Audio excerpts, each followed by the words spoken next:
Ito yung isa sa regalo ko ngayong Pasko. Sa master's bedroom, wala pa kaming bidet. Kaya ang lagi kong ginagamit na CR yung sa may hallway. Ipapakita ko sa inyo kung paano natin to ikakabit. Etong hose na to may nakalagay na ito yung sa hot water. Ikakabit na natin itong hot water at isusunod naman natin yung hose para sa malamig na tubig. Turn on ko yung hot water. Tapos pinatay natin dito. Kapag namatayan, ibig sabihin ayan yun sa hot water. Pansamantala, tatanggalin ko yung sa may hot water dito sa may gripo kasi dito ko ikakabit yung sa may hot water para doon sa may bidet.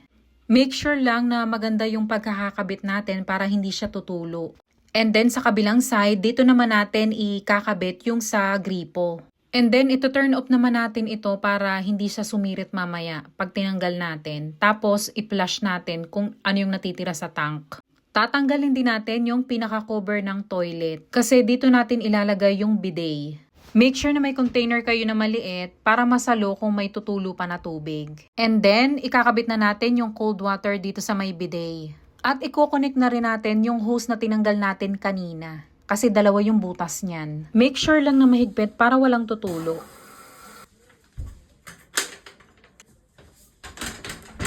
At syempre, ibabalik na natin yung screw na tinanggal natin kanina. Ito turn on ko na yung hot water, titingnan natin paunti-unti kung may leak or wala.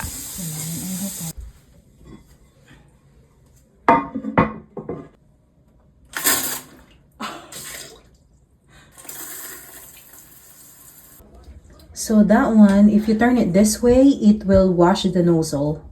So if you turn it that way, this need to be all the way off, all the way to right there. So it will stop. And then you can customize, you can cold or hot. The temperature of the water is just fine. It's not too cold, it's not too hot, it's just enough. Lukewarm? It's not really. It's still a little cold.